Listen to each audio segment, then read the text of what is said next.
Hello दोस्तों, आपका स्वागत है हमारे channel are and motivational magic पे। दोस्तों, गौतम बुद्ध की कहानी सुनने के बाद जीवन का बहुत अच्छा ज्ञान हमें मिलता है।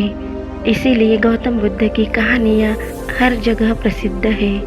और आज की मैं जो कहानी आपको बताने जा रही हूँ, इस कहानी से आपको बहुत अच्छी सीख मिलने वाली है। ये कहानी है एक दुखी भिखारी की। तो चलो दोस्तों, सुनते हैं कहानी। एक बार महात्मा बुद्ध एक गांव में अपने शिष्यों के साथ घने पेड़ की छांव में नीचे बैठे थे। आसपास के गांव से बहुत लोग अपनी मानसिक समस्याएं लेकर महात्मा बुद्ध के पास आ रहे थे। महात्मा बुद्ध उन सब की मानसिक परेशानियों का समाधान कर रहे थे और लोग खुशी खुशी अपनी समस्याओं का समाधान पाकर वहां से लौट रहे थे। वहीं से कुछ दूर एक भिखारी बैठा हुआ था। वो लोगों को आते जाते देख रहा था और वो दुखी भिखारी अपने भाग्य को कोसता हुआ यही सोचने लगा कि अभी कुछ देर पहले तो यह लोग दुखी मन से मुंह लटकाए उन महात्मा के पास गए थे और अब इतना खुश होकर कैसे वापस लौट रहे हैं। आखिर माजरा क्या है? जरा मैं भी जाकर देखूं कि ये महात्मा ऐसा कौन सा खजाना बांट रहा है इन लोगों को कि ये सब लोग इतने प्रसन्न हुए कि इनके चेहरे लाल हो गए। जब वो दुखी भिखारी कुछ नज़दीक गया तो उसने देखा कि ये महात्मा तो लोगों को प्रवचन देकर लोगों के दुख का निवारण कर रहे हैं। ये देखकर भिखारी के मन में भी तीव्र इच्छा हुई कि क्यों ना मैं भी इन महात्मा को अपना दुख बताऊं। मुझे भी अपने दुख का समाधान अवश्य मिलेगा।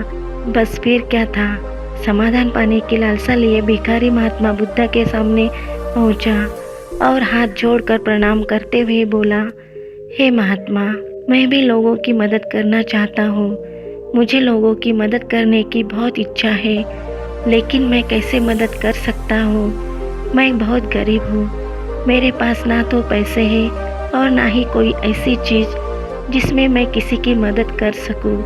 मैं कोशिश करने पर भी किसी की मदद नहीं कर सकता। मुझे भगवान ने इतना गरीब क्यों बनाया? हे महात्मा, मुझ पर कुछ कृपा करो। इतना बोलते हुए भिखारी रोने लगा। महात्मा बुद्ध बोले, आप बहुत अज्ञानी हैं, क्योंकि आप अभी तक इस भ्रम में जी रहे हो कि तुम्हारे पास कुछ नहीं, जबकि दूसरों को कुछ देने के लिए तुम्हारे पास बहुत कुछ है। तुम बिना धन और वस्तु के भी दूसरों की मदद कर सकते हो। तुम्हारे पास जुबान है जिससे तुम मीठे शब्द बोलकर किसी के चेहरे पर मुस्कान ला सकते हो। इन्हीं शब्दों की ताकत से तुम किसी के भी टूटे हौसले को भी फिर से मजबूत कर सकते हो। इन शब्दों की शक्ति से आप किसी के भी मन को सकारात्मक विचारधारा के बीज बो सकते हो और उसे गलत रास्ते पर जाने से रोक सकते हो। तुम्हारे दो हाथों से किसी भी कमजोर या लाचार व्यक्ति की सहायता कर सकते हो। आपके दो आंखें किसी अंधे को रास्ता दिखा सकते हैं। तुम किसी के लिए दुआ कर सकते हो। ये तो हो सकता है कि इनके बुरे काम फिर से न हो जाए। आप किसी के अच्छे स्वास्थ्य की कामना कर सकते हो, लेकिन अज्ञानतावश तुम अब तक इस बात को समझ नहीं पाए और इस भ्रम में अब तक जीते रहे कि तुम्हारे पास मदद करने के लिए कुछ नहीं है। किसी की मदद करने के लिए धन और वस्तु का होना जरूरी नहीं। बिना धन और वस्तु के भी हम कई प्रकार से लोगों की मदद कर सकते हैं। महात्मा बुद्ध के ज्ञान से भरे यह सुंदर शब्द सुनकर भिखारी के चेहरे पर मुस्कान आ गई और वह खुशी से झूमता हुआ वहां से चला गया। दोस्तों, गौतम बुद्ध की प्रेरणादायी कहानी से हमें ये सीख मिलती है कि हमें दूसरों की मदद किस तरह करनी चाहिए। इसके लिए पैसा, धन या वस्तु की आवश्यकता नहीं है।